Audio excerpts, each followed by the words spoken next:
وہ آدمی جس میں تنہائی میں اللہ کا ذکر کیا، اللہ کو یاد کرنے بیٹھ گیا، کوئی دیکھنے والا نہیں تھا، وہ تنہا تھا، حجرے میں تھا، اپنے بند کمرے میں تھا، اپنے رب کو یاد کیا۔ اللہ کی یاد کرتے کرتے اس کی آنکھوں سے آنسو ٹپکنے لگے، اس کی آنکھیں آنسوؤں کا خراج دینے لگی۔ تو میرے اور آپ کے آقا و مولا نے فرمایا کہ یہ آنسو اتنے قیمتی ہیں، ان آنسوؤں کے بدلے میں قیامت کے دن اسے عرش الہی کا سایہ نصیب ہوگا، عرش الہی کا سایہ اسے نصیب ہوگا ان آنسوؤں کے بدلے میں۔ رومی علیہ رحمہ فرماتے ہیں جہاں پانی گرتا ہے وہاں سبزہ اگتا ہے، جہاں آنسو گرتے ہیں وہاں رحمت اترتی ہے۔ تو اس لیے جو اللہ کی یاد میں رونے کا لطف ہے اور اللہ کی یاد میں آنسو بہانے کا اجر اور صلہ رکھا گیا ہے، یہ گناہوں کو دھو ڈالتا ہے، یہ اندر کی صفائی اور ستھرائی کا سبب اور ذریعہ ہے۔ میرے اور آپ کے آقا و مولا نے فرمایا راتوں کی تنہائیوں میں اٹھ کے قرآن پڑھا کرو اور قرآن پڑھتے ہوئے رویا کرو۔ پھر فرمایا فَإِلَّمْ تَبْكُوا فَتَبَاكُوا، اگر رونا نہ آئے تو رونے کی کوشش کیا کرو۔ حضرت داتا گنج بخش علی حجویری سے ایک مرید نے کہا حضرت اگر رونے کی کوشش کریں پھر بھی رونا نہ آئے، فرمایا پھر اپنے مقدر پہ رویا کرو۔ تم اتنے سنگ دل ہو گئے ہو کہ تمہاری آنکھیں آنسوں کا خراج نہیں دیتی۔ جو رونا نہیں جانتا وہ اللہ کی رحمتوں کو اور اللہ کی کرم نوازیوں کو کیسے سمیٹ پائے گا؟ بچہ روتا ہے تو ماں دودھ دیتی ہے، جب بندہ اللہ کی حضور الہاؤ زاری کرتا ہے، عجز کرتا ہے، انکساری کرتا ہے تو اللہ کی رحمتوں کو جوش آتا ہے اور اللہ تعالیٰ کی رحمتیں اس پہ برستی ہیں، اور اس کے نہ صرف گناہ معاف ہوتے ہیں بلکہ اللہ تعالیٰ اس کے گناہوں کو بدل کے نیکیوں میں تبدیل کر دیتا ہے۔ ایک فقیر تھا، ملنگ درویش، اللہ کا بندہ، اس کی عادت یہ تھی کہ اپنے ڈیرے پہ آنے والوں کو کھلاتا، ان کو پلاتا، ان کی ضروریات کا خیال رکھتا، لیکن ان کو مالی آسودگیاں نہیں تھی۔ ہوتا یہ تھا کہ بعض اوقات لوگ آتے تو ادھار لے کر کے وہ لوگوں کو کھلا دیتا۔ خیر چونکہ فقیر کا مزاج یہ ہوتا ہے کہ لوگ آئیں اس کے ڈیرے سے کھائیں، بابا بلے شاہ نے بھی کہا تھا نا، اٹ کھڑک کے دکڑ بجے تتا ہووے چلا، آن فقیر کھا کھا جاون راضی ہووے بلا۔ یہ فقیروں کا مزاج ہے، تو جو بھی آتا اس کے ڈیرے سے کھاتا اور وہ ادھار اٹھا اٹھا کے لوگوں کی ضروریات کو پورا کرتے رہتے۔ وقت آخر آ گیا، جن لوگوں نے ادھار دیا تھا وہ سارے تقاضا کرنے آ گئے۔ اب بابا جی کو کیا فکر لاحق ہے کہ یہ میرے مہمان اور میں ان کو کچھ پیش کرنے کی صلاحیت نہیں رکھتا۔ ایک بچہ تھا، وہ کچھ سامان بیچ رہا تھا، پتیسا بیچ رہا تھا یا کوئی اور چیز بیچ رہا تھا۔ اس نے گلی سے گزرتے ہوئے آواز لگائی، خادم کو کہا سے بلا کے لاؤ، کہا تم بیچ رہے ہو تو میرے مہمانوں کو کھلا دو۔ بچہ بڑا خوش ہوا کہ میں سارا دن گلیوں میں گھوم کے یہ پتیسا بیچنا تھا، اب یہ ایک جگہ ہی سارا فروخت ہو گیا تو یہ تو موج لگ گئی، میں جلدی گھر چلا جاؤں گا، میری ماں خوش ہوگی۔ تو سارا ان مہمانوں کو کھلا دیا گیا اور اس کے بعد کہا بابا جی پیسے؟ کہا تم بیٹھ جاؤ، جب ان کو ملیں گے تو تجھے بھی مل جائیں گے۔ وہ بیٹھ گیا، 2 4 10 منٹ بیٹھا تو بچہ تھا، پھر کھڑا ہو گیا، بابا جی پیسے؟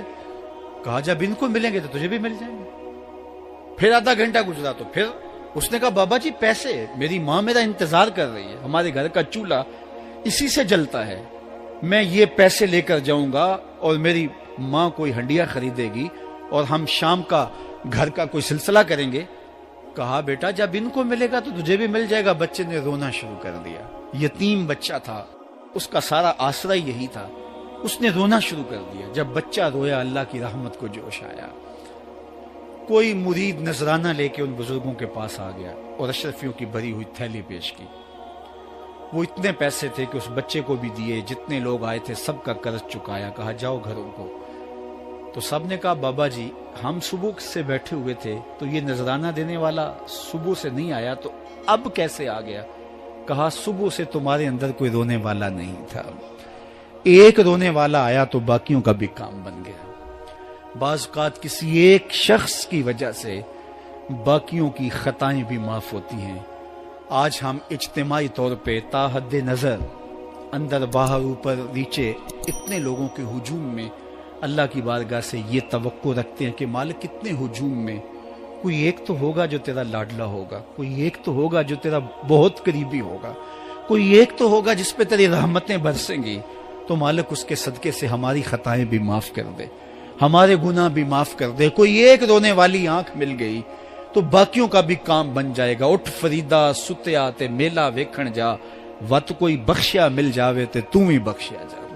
میرے مالک ہم سب کی خطائیں معاف کر دے، ہم سب سے درگزر فرما، اور ہم سب کے باطن کو ستھرائیاں دے دے، ہمارے اندر کو پاکیزگیاں دے دے۔ بہت وقت میں نے اور آپ نے صاحب گزار لیا، تیزی کے ساتھ زندگی بیت رہی ہے۔ میں اگر اپنے آپ کو دیکھوں تو میری زندگی کتنی بہاریں کاٹ چکی ہے۔ اگر آپ اپنے آپ کو دیکھیں، کوئی 60 سال، کوئی 20 سال، کوئی 25 سال، زندگی تیزی کے ساتھ گزر رہی ہے۔ بندہ جب سوچتا ہے کہ میں 40 سال کا ہو گیا ہوں تو آگے میری زندگی کے اگر 30 سال بھی ہیں تو 30 سال تو کافی ہیں، لیکن وہ پیچھے اگر پلٹ کے دیکھے تو 40 سال یوں گزر گئے جس طرح چٹکی بجائی جاتی ہے۔ جب چٹکی بجانے کے وقت میں 40 سال گزر گئے محسوس ہوتے ہیں، تو جو باقی 30 سال اگر ہوئے بھی، وہ تو گمان ہے میرا، وہ تو گمان ہے آپ کا، ہمیں تو ایک سانس کا بھی نہیں پتا۔ پوچھا گیا زندگی اور موت کے بارے میں کیا خیال ہے؟ کہا فجر پڑی ہے، پتہ نہیں ظہر پڑھ سکیں گے یا کہ نہیں۔ کہا اتنی لمبی امیدیں لگائے بیٹھے ہو، کہا ظہر پڑی ہے، پتہ نہیں عصر پڑھنے کا موقع نصیب ہوتا ہے کہ نہیں۔ کہا یہ بھی طول عمل ہے۔ ایک بولا عصر پڑی ہے، پتہ نہیں مغرب پڑھ سکیں گے یا کہ نہیں۔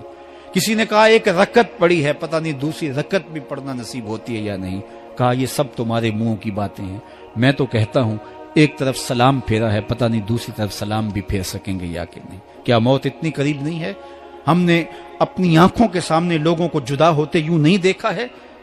ہم کہتے ہیں اس کی خبر سنا رہے ہو موت کی، یہ تو میں نے ابھی سبزی والی دکان پہ دیکھا تھا۔ لیکن جب موت آتی ہے تو ایک لمحے کا تقدم اور تاخر نہیں ہوتا۔ تو صاحب آئیے اپنی زندگی کو اللہ اور اس کے رسول کی راہوں پہ ڈالیں۔ آج وقت ہے، آج موقع ہے، آج توبہ کا دروازہ کھلا ہے، کل سب کچھ نہیں ہوگا۔ آج اس کی رحمتیں آواز دے رہی ہیں، آج وقت ہے، وقت پر کافی ہے ایک قطرہ بھی آب خوش ہنگام کا، جل گیا جب کھیت برسا می تو پھر کس کام کا۔ اب آئیے سنیے، اس کائنات کے اندر ہمیں وہ خواتین ملیں گی جو پردے کے پیچھے تھی، لیکن پردے کے سامنے ماں نہیں آئی، عبد القادر جیلانی آئے۔ ماں پردے کے پیچھے تھی، پردے کے سامنے فرید الدین گنج شکر آئے۔ ماں پردے کے پیچھے تھی، مہر و ماں نے بھی آنچل نہیں دیکھا، لیکن پردے کے سامنے کربلا میں حسین ابن علی آئے۔ تو یہ پردے کے سامنے آئے، وہ پردے کے پیچھے تھی۔ تو جب مائیں پردے کے پیچھے ہوں تو پھر بیٹے جو ہیں وہ پردے کے سامنے آ کے وہ نقش ثبت کرتے ہیں کہ جو لوگوں کے زندگی کے نقوش کو جو ہے وہ اجال بدل دیتے ہیں۔ تو اس لیے ماؤں کی ذمہ داریاں گھر سنبھالنا ہے،